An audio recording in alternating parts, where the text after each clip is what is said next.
Assalamu alaikum. Peace be unto you, and welcome to Sajdah's Monday morning motivation. Let's get this day started right. Let's get the week started right with the right energy. So sit back, tell a friend, like, subscribe, and share. Give y'all time to get in the room and give the algorithm time to let y'all know we're live. And we'll be back in about 2 to 3 minutes. All right.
O Allah, guide me among those whom Thou hast guided aright, and preserve me among those whom Thou hast preserved, and befriend me among those whom Thou hast befriended.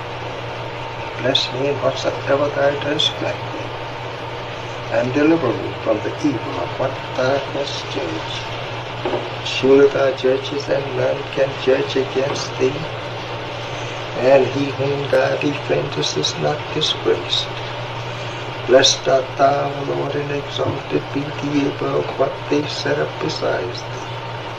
I bear witness, nothing deserves to be served besides Thee, and I bear witness that Muhammad is Thy servant and apostle. Amen.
Assalamu alaikum and happy Monday. Welcome to the Sajdah Monday morning motivation. Got my sage going here. We're going to get this morning started right. How's everybody doing? It's been about a week since we've been together. I pray that you all have had a good week. I've had a very eventful week. And so we'll be sharing a little bit more of that very soon. Um, a couple of updates. I don't know if you guys noticed that I posted that we're going to be doing a weekly review of my book, The Mind of an Entrepreneur, starting Thursday. Okay. So, in preparation for the completion of the new book at the end of the year, I just want to go over the basics, if you will, or go over, the beginning. And so, if you don't have a copy of the book, go out there and grab it and start reading. We're going to do one chapter a week until we're finished, and then we'll get into um, the way we're going to reveal the new book after we finish with the first book. So if you don't have it, go grab it. If you have it, read chapter 1 again. Okay, read the intro and chapter 1 again so that you'll be ready for Thursday, and then make sure that you bring some questions with you. Let me know in the chat how you all's week was doing. Make sure you guys let everybody know that we're back this week. I was off for the week. Do you know that that's the first time that I've ever taken off an entire week from video blogging or doing this podcast, if you will? First time ever. I'm usually doing it from hotels. I'm doing it from from wherever I can is usually what I do. And then this week, I just took a break, just a refresh, new start, new beginning. We got some new things happening. So I'm very, very excited, and I'm grateful for you all to be on this journey with me. Um, I wanted to talk this Monday morning. Last week, we talked about going into our heart space, and I hope that you all have been practicing that. This week, I want to talk about focus and dedication. That's going to be our kind of our theme for this week. Okay. Um, Many of us, especially when you begin to go deeper into your own authenticity, your own spirit, you start to receive projects and ideas and communications from the universe that are only your own. Okay. And everybody has the ability to do this. You don't have to get crazy because somebody else got a big project or somebody else got a certain download. Don't look. God came to make himself known, and he put you on the planet so that you can make sure that others know him. So you want to always be demonstrating him at all points and times. Even a lot of times, if people don't want to be bothered or they don't want to hear it, you got to be demonstrating who and what he is in order to allow him to flow through you. And he'll tell you at that moment, what it is that he wants you to do. Just do it. Okay. Just do it. But here's the other piece of that. Um, Long after other people have lost focus, long after some people have fallen out and died and passed out and went to sleep and had to go handle their own business or just got over you, um, you have to keep going.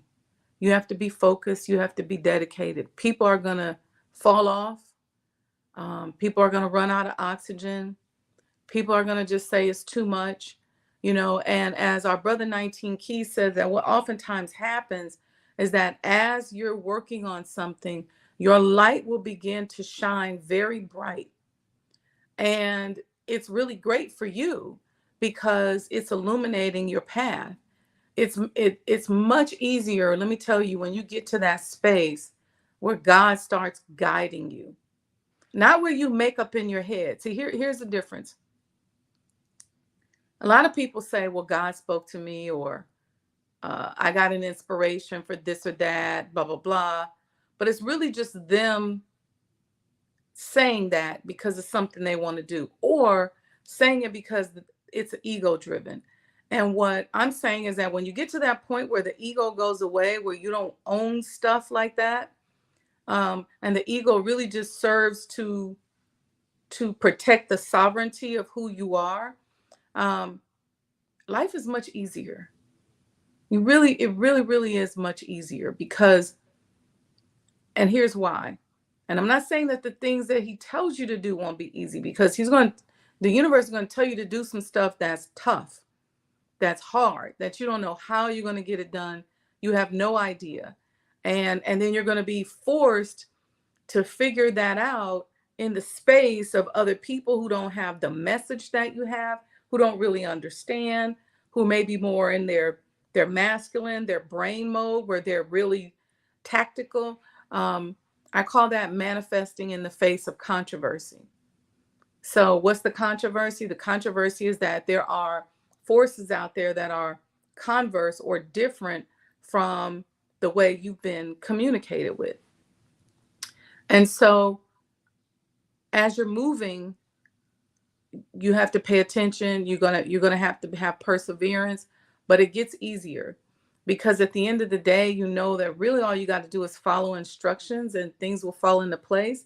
That becomes hard too, because you feel like you kind of got to figure it out, and in a lot of senses you do. But again, like I said, the biggest challenge is dealing with people who are not on that level. And what do I mean? If God tells you to go do something and you don't necessarily have the money to do it, well, the people on the other end that you got to go get this stuff from, they didn't get the communication, they didn't get the memo.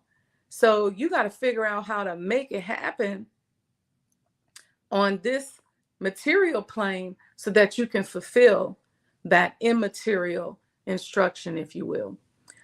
So I'm saying all that to say that this week, excuse me, I want us to really focus on our level of dedication and making sure that we are loving the way God loves. See, God is, we say it in the Quran, in Islam, he's beneficent, he's merciful.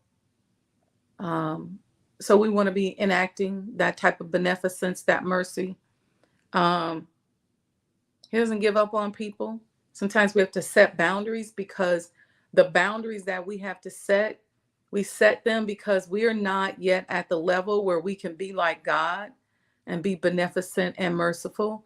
And people will hurt us. So you have to set boundaries. And that's really just to protect your own shortcomings. I will say all the time, I have to set a boundary because I'm not developed in this area yet, or I'm not developed in that area yet. I'm not in a position where I can have total beneficence and mercy and patience with you. And so, in order to protect my healing space, I may have to put boundaries, and that's okay too. So, I want you guys to be okay with boundaries as you're navigating and moving through this process. Boundaries are okay, they're to protect your level of development. Because obviously, if we were all functioning in the image and likeness of God, then we would we wouldn't necessarily need boundaries. We'd be moving differently, but sometimes we do. um but here's the other side of it. Manifesting in the face of controversy is understanding how to bridge the gap between the inspiration that you receive, or the download, or however you want to see it, the dream. If you have a goal is something that you set, and you can either do it or not. Like, you may or may not do it. But a dream is something that won't let you rest. It's something that won't let you go. So when you're reconciling between the dream and the download, if you the dream, which is the download, and then the material world, that is where your skill sets have to come into play. That's where all these mental strategies come into play. Somebody asked me over the weekend, they said no, it wasn't over the weekend, it was Friday.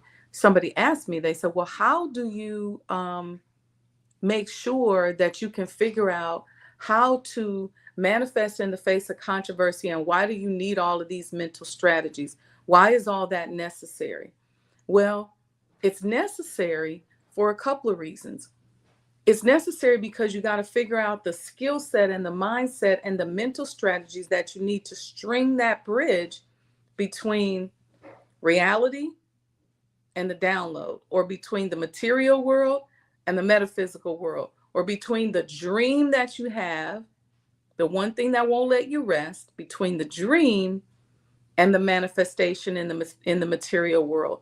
What do we need to go in between? We need the mental strategies, we need the mindset, we need to understand perseverance, we need to understand patience, we need all the levels of self-improvement to help bridge that gap. That is the goal, and that is what all this stuff is for. And so that's why when we start talking about being conscious entrepreneurs and developing this dream and all of that kind of stuff, well, guess what? We need that. We need these mental strategies because we got to figure out how to get from here to here. Okay. We can't just stay in the dream world. So you can have a dream and you just keep focusing, you just keep thinking about it. You can't just stay there dreaming it over and over and over again. And then you just can't be in the material world because at a certain point, you're going to become somebody's slave. You're going to end up fulfilling somebody else's dream. So you want to find a way to marry your dream with the material world, the manifestation, with making it happen. And that's when you're going to have to make some moves sometime to make some adjustments to make it happen. You may lose some people, but you're going to gain the right people along the way if you just stay steadfast. Okay.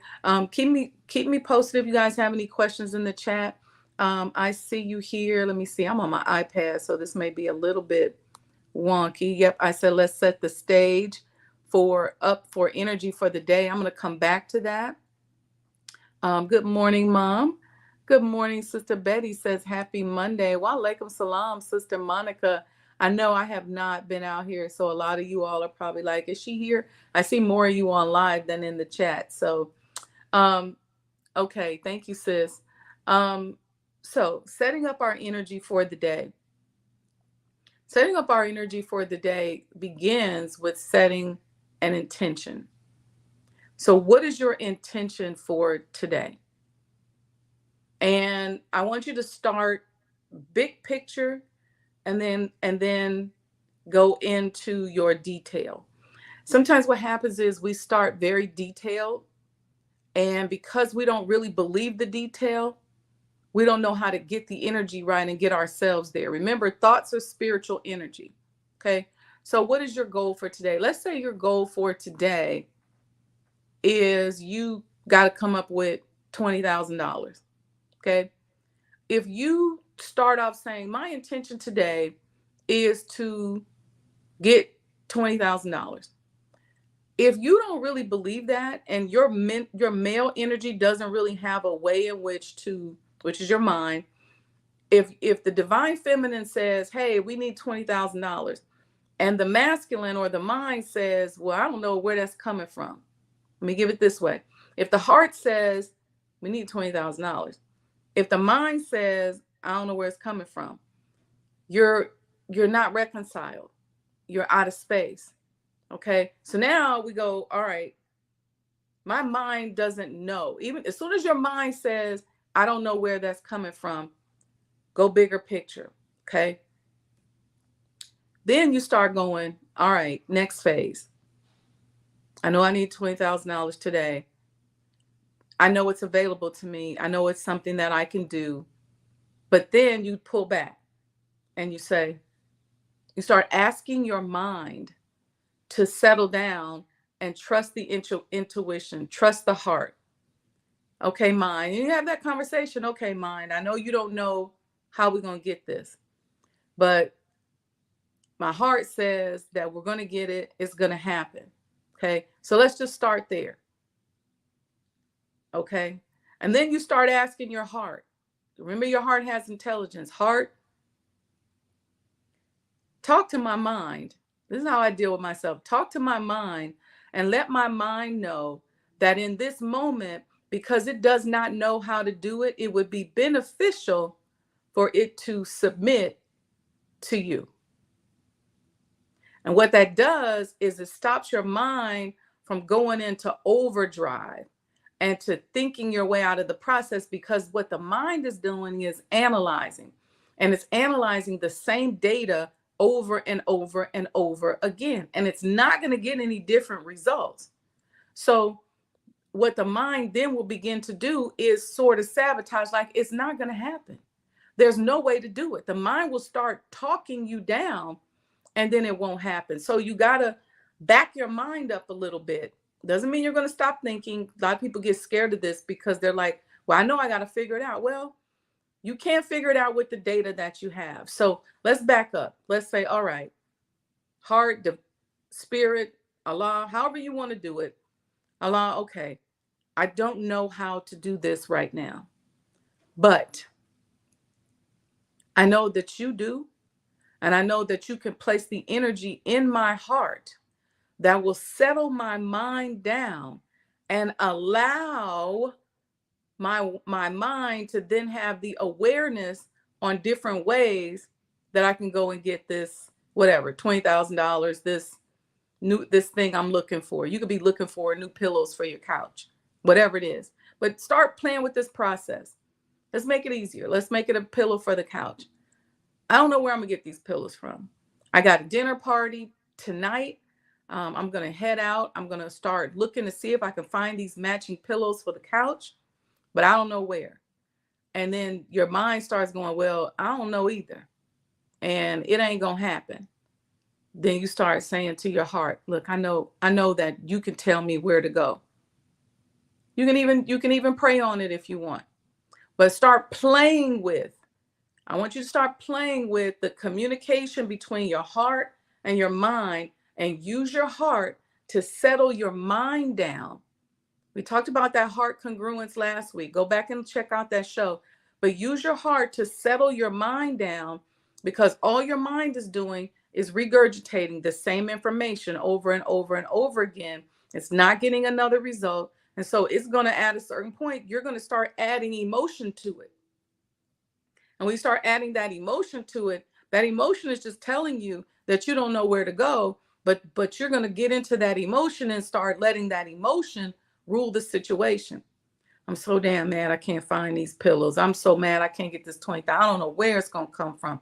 Or you start crying, or you get upset, or whatever emotion you add to, because you're just on a hamster wheel in your mind, that emotion is going to come. So when you see people a lot of times where they're just perpetually angry, they're just always mad, it's because their heart is not open, and their heart is not in control, and it's their mind that's in control, and the mind is constantly regurgitating information over and over and over again, whatever that information is. So what you want to do is play with your heart, play with that space, play with prayer, play with however you got to word it. And sometimes I play around with different wording. Sometimes it's just straight up, oh, Allah. Other times I say, you know what? I'm going to ask my heart to take over and let my mind get an opportunity to rest and settle down.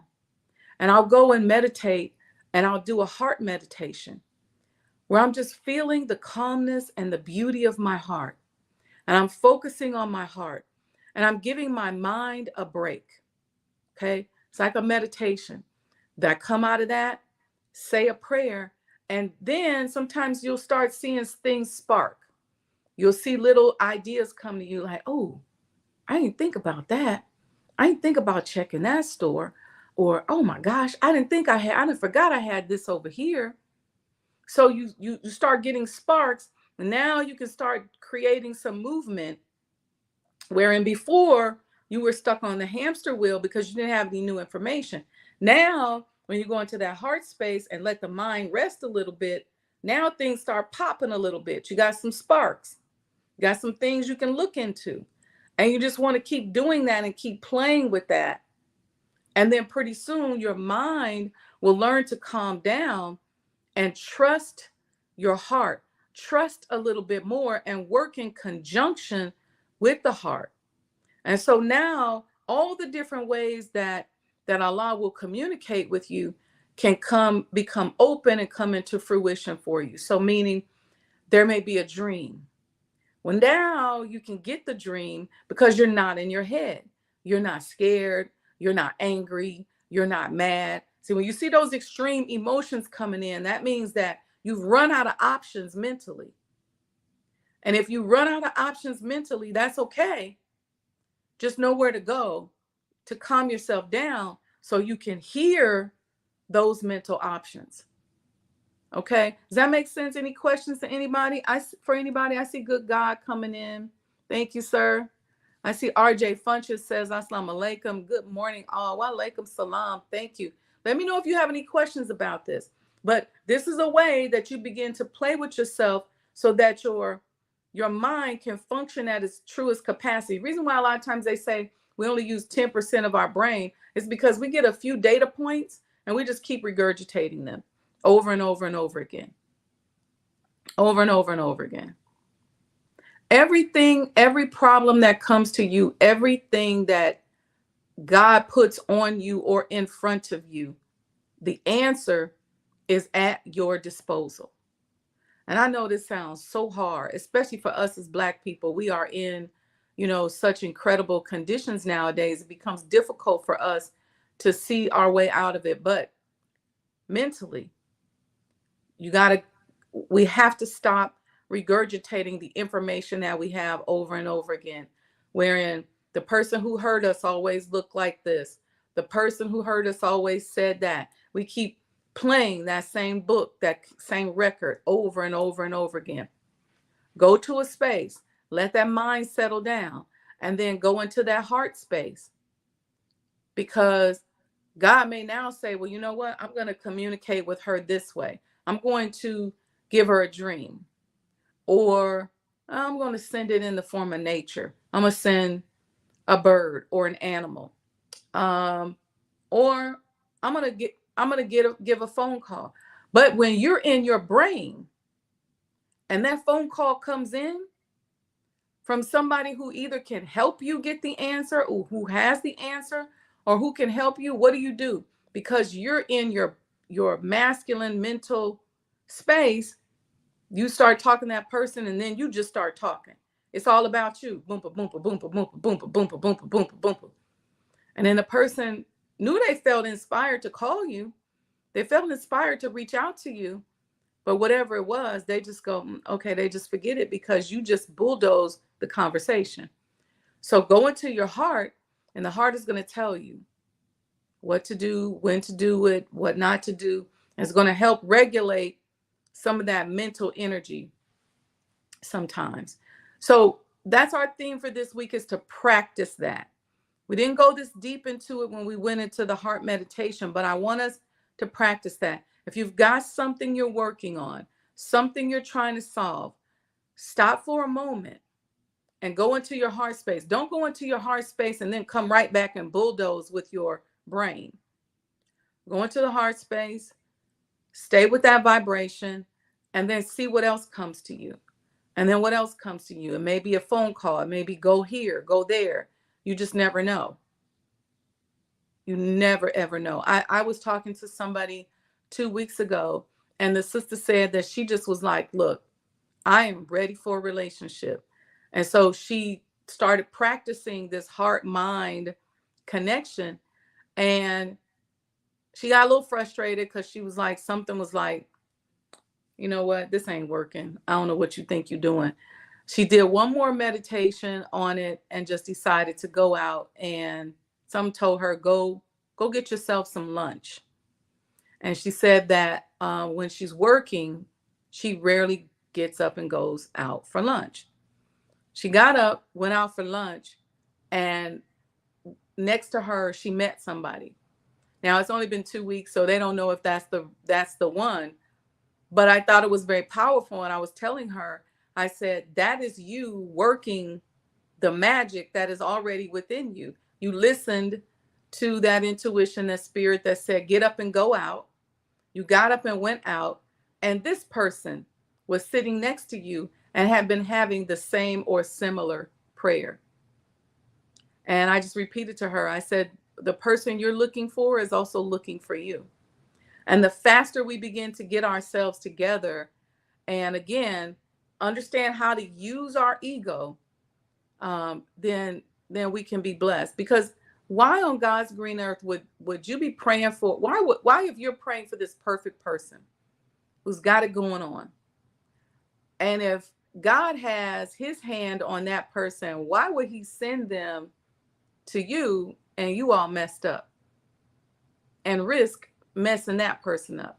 It's not going to happen. So we got to work on ourselves, right? That's just one example. But we want to practice, okay? Let's begin to practice this heart mind connection. And when you find yourself getting frustrated, when you find yourself in a space where you got excessive amounts of emotion, where you find yourself getting angry, you find yourself getting upset, you find yourself getting frustrated, freaking out or whatever, you need to go into your heart space, because that means that there's some message that you're supposed to get in that space that you're missing. It could be something as simple as, hey, you can do this too. Or, hey, this person loves you. Or it could just be simple as, go stand over here. What you're looking for is over there. Or make a phone call and what you're waiting on is right there. You just never know. And it may not always be about what you want. It's about giving and loving someone else. Okay? You never know. It could be about that. Most times it's about that. God will tell you, go be of service, because he's trying to heal something in you. But see, we look at being of service the same. It's residue from slavery, residue from colonization. Being of service means I'm really a slave. And so I don't want to do anything nice for you because nobody does anything nice for me, or we don't do nice things for each other, or it's a residue from there. And a lot of us look at being of service and doing something for somebody kind of akin to slavery. It's unfortunate, but we do. But oftentimes when we're of service to somebody else, it's really just God trying to open us up, because he wants to give us more. But because we're so closed, we can't see what he's trying to give us. So he forces us or breaks us open. And it may start with little things like just telling you to give to somebody, serve somebody, support somebody. Then what that will do is it will then begin to open you up. Okay.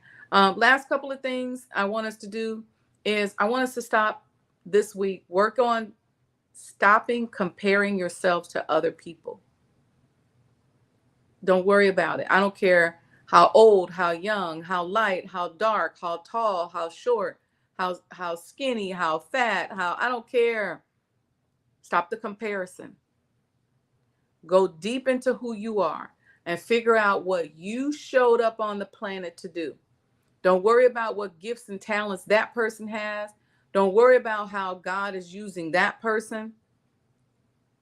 Focus on how you can be of use. And you know what? The first thing you have to do is you have to ask. Somebody asked me this recently. I said, many years ago now, I want to say probably, maybe like in the 90s, I asked God two things.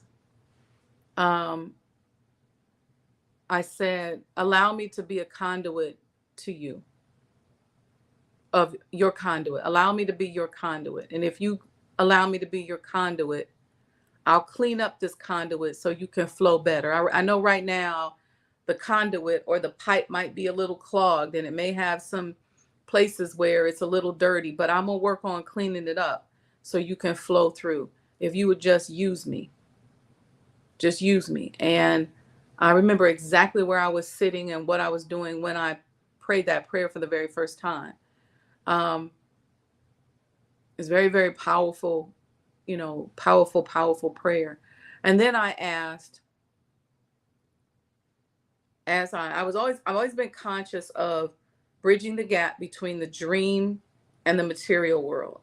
And I remember asking God, I said, as I'm reconciling those two worlds, and you give me certain gifts and certain skills whether they be mental skills or heightened intuition or whatever those skills are, I promise you, I will use them for your good. Those two prayers I prayed, I think it was 1990. I had literally just gotten out of college. And I was sitting down and I said that prayer. I was sitting in the mosque, in mosque number 74, and I prayed that prayer. And I've tried my best to walk that life of love, in the midst of, challenges and controversies. It gets frustrating, it gets uncomfortable.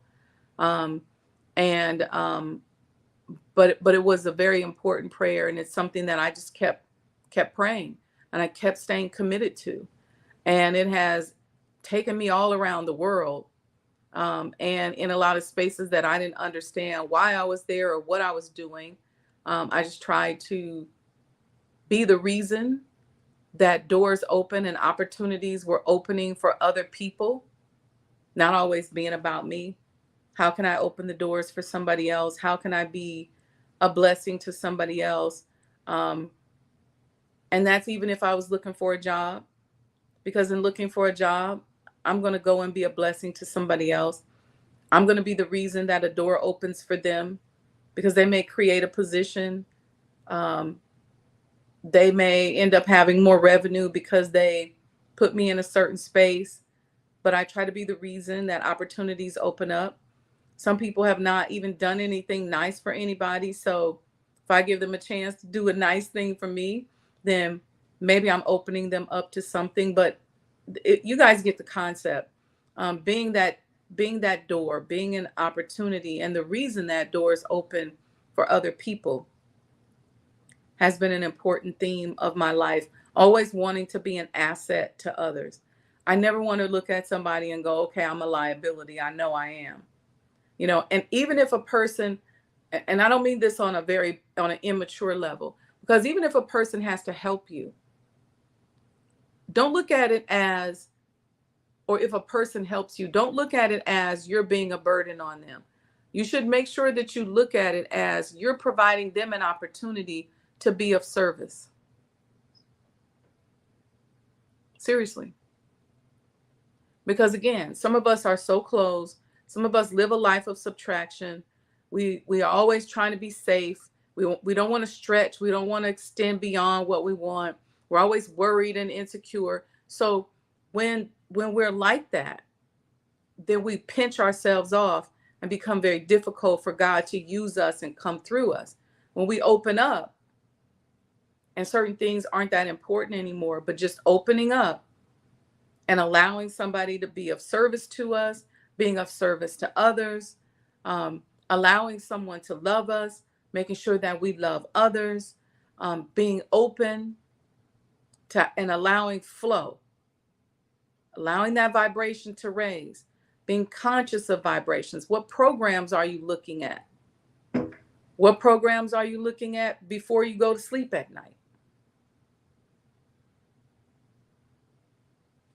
That's a big one, right? Some of us like to look at raunchy stuff and scary stuff, and then we go to sleep on that, and our subconscious mind plays it over and over again.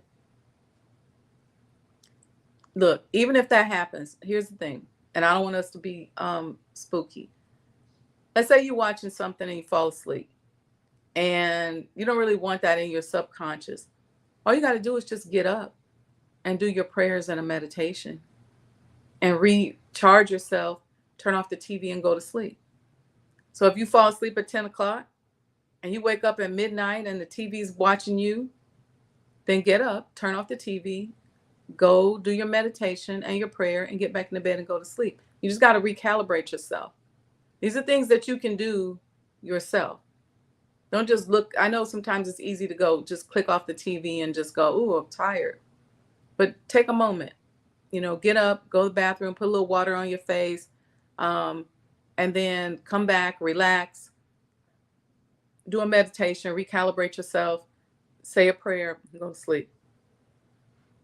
And that'll help you to prevent you from regurgitating that energy. Because see, all this stuff out here in the world, all this advertising, all this news, all these movies, all this shows, it's all programming. It's designed to program us. And so you want to get around that algorithm, if you will. Okay. Um, and that's a way to do it. I hope this helped today. Just some mental hacks. Y'all know me. I'm all about working on this big old computer that we have called our body. It's a magnificent machine, and there's so many ways that we can hack it and we can pay attention.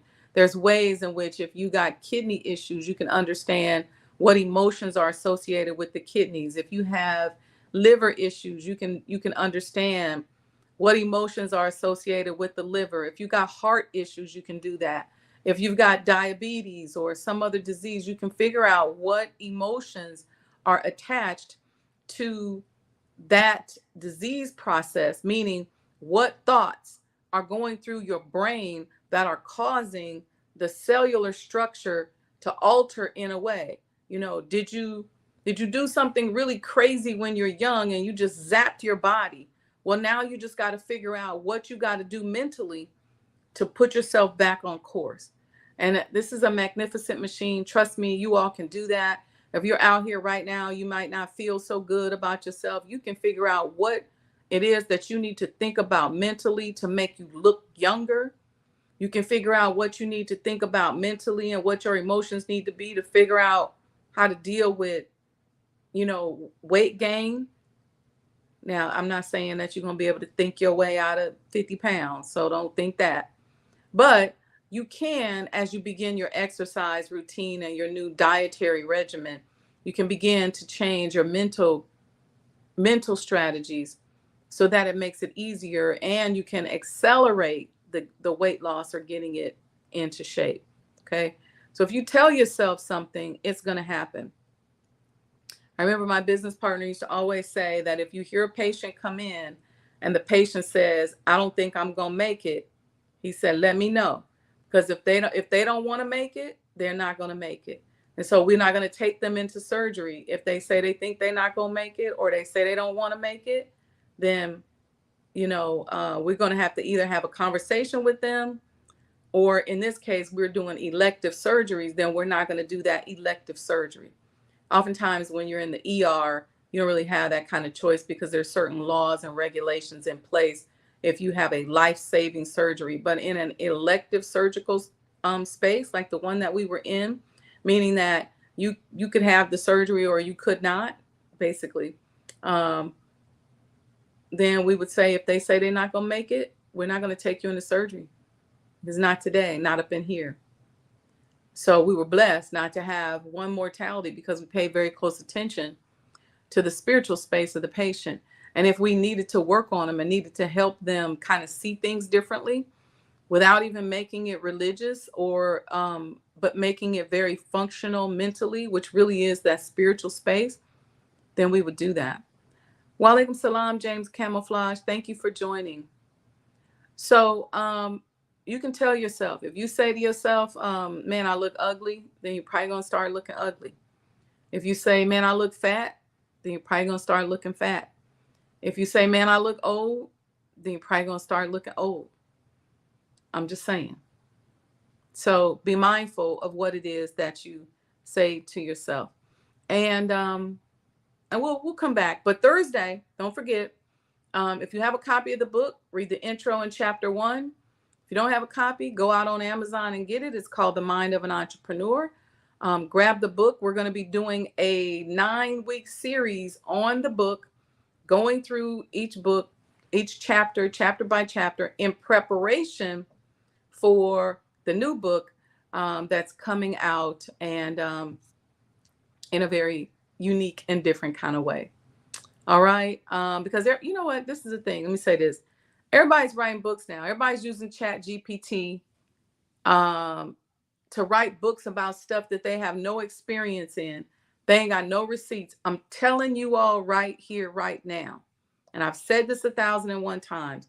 Before you hire a coach, before you read a book and believe what they're talking about, make sure the person has some receipts. Because if they ain't got no receipts, it could be a 12-year-old child using Chat GPT to write this book. Now, it doesn't mean that you might not find a few things in there, But being that time is so precious, I'm not about to waste my time on something that ain't somebody that ain't got no receipts. I need the real deal over here. I need to come see Sister Sajdah. I need the real deal over here so that I can figure this thing out. I don't have time to go all the way around the mulberry bush and deal with somebody who got a chat GPT book or chat GPT or AI speech or whatever. And because right now, the AI is they're working on their intelligence. Chat GPT is working on its intelligence. But you see, you can sit in front of somebody like me, listen to a podcast, somebody who's a coach or a consultant, and we can respond to you in real life time what you should do and how you should do it. You could say to yourself, well, AI could do that. AI could do that. But what AI can't necessarily do is feel you yet. We're gonna get into that a little bit. But the real hack and the only way to God is through a human being. You're not gonna get there through AI or chat GPT. You may get some resemblances of it, but God is not communicating to AI. He's communicating to people who are creating artificial intelligence. So, so many people are out here doing chat GPT books and AI books, and they have no experience. They have no idea what they're talking about. I want you to be mindful of that. Get a coach, get a consultant with receipts. And so we're going to do our upcoming book reveal in a little bit of a different way. When I started talking to people when I was working on the book and they started saying, well, and I said, well, I'm almost done writing. They're like, well, why are you writing? And I was like, what? It's like, well, you can just use chat GPT. I'm like, I don't want no chat GPT book. Then I started thinking, well, what is to distinguish my book from a book that's a chat GPT book in the minds of the people? And so I said, okay, Spirit, give me an idea on how to launch this new book that's going to be different from all this chat GPT stuff that's out here. And so that's what we're working on. So this next 8 to 9 weeks or so, we may get through it faster, okay, because we got a few times we go live a week. But let's start with chapter 1 on Thursday, and we'll see.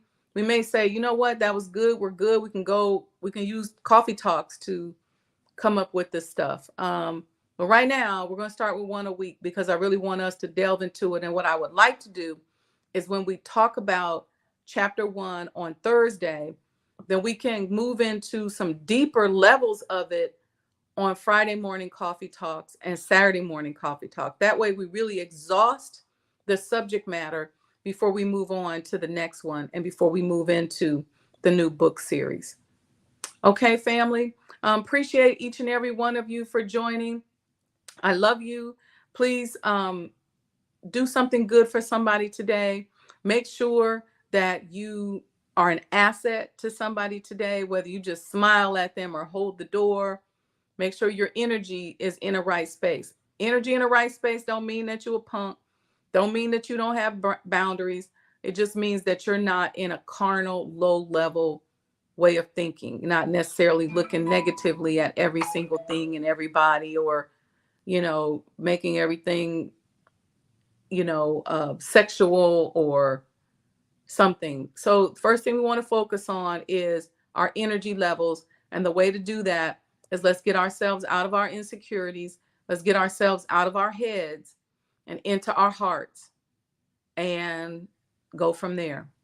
All right, family. If you have not, please, the love offering cash app is here. Each week coming up, I'm going to be giving you information that generally, if you went into the corporate world and went to some of these workshops and things like that, they will cost you thousands of dollars. Okay. You're not being charged that. So Cash App, Sajdah Enterprises, you could Cash App a couple hundred because you're not being charged the thousands that a professional at my caliber normally would charge. Okay. And that's just real talk. My colleagues are charging a lot of money for their experience, for consulting, for coaching. And I am being compelled to share it here And so I ask you to do a few things: share, like and subscribe, and share, and bring a friend when you come on Thursday. Make sure they go and get the book. But if you're here and you're learning something and you get anything from it, each time we go live, then give a love offering. Go to Cash App, Sajdah Enterprises. You may not have much to give, but I want us to get in the concept of making sure that we give. Some of us have more than others. Some have $1,000. Some have $100. You know, some have $10. It really just depends on where you are and where your spirit is. But if this is life changing, it's worth it, and it will cost you a grip to get it for free, or to not to have to pay for it. That's what it will cost you. Dr. Uncle Phil says peace and love. Thank you, Dr. Uncle Phil. All right, family, I'm going to put the quick commercial up for the book so that if you have it, you can begin reading it. Start with chapter 1, intro on chapter 1. If you don't have it, go to Amazon, order the book. You still got time to get it. It'll be here. It's a short book. I wrote it like that intentionally. I went over it and packed a lot of information into it. The book initially was 300 and something pages. We cut that down in half.